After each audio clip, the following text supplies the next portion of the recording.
Yan. Okay, nasa pangalawang bahagi tayo ng ating first lesson, first episode. So, pinakauna-una natin tatandaan lagi na lahat ng language, meron silang manuscript, meron silang text, meron silang alphabet.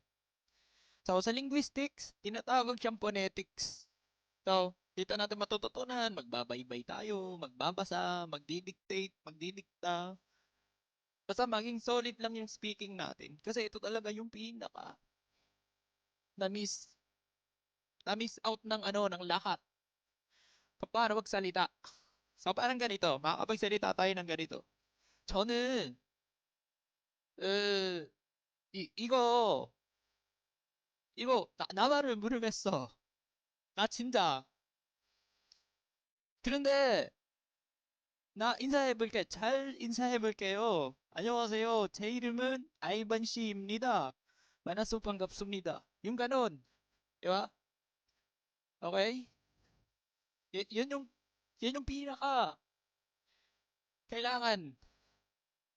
Talaga, makikita mo doon, magiging solid mo na talagang kailangan mong pagtuunan ng pansin yung text. Okay?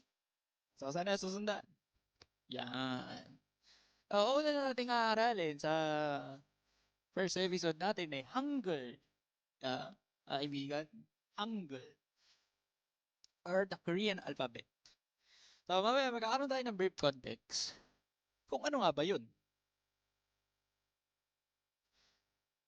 Ano nga ba yun? Yun yung tanong. Ano yun? Ano yung Hangul? Yeah. Sa Korea, na matatagpuan, yung katabi ng Japan, yan.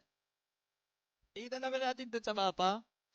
Sa susunod, pag-aaralan natin ng Korean geographics. Pero ngayon, ang pagtutunan natin naman ay ang Korean language o ang Hanggugo. Okay? Bilang wala ng paligid ng iba, diretso na tayo.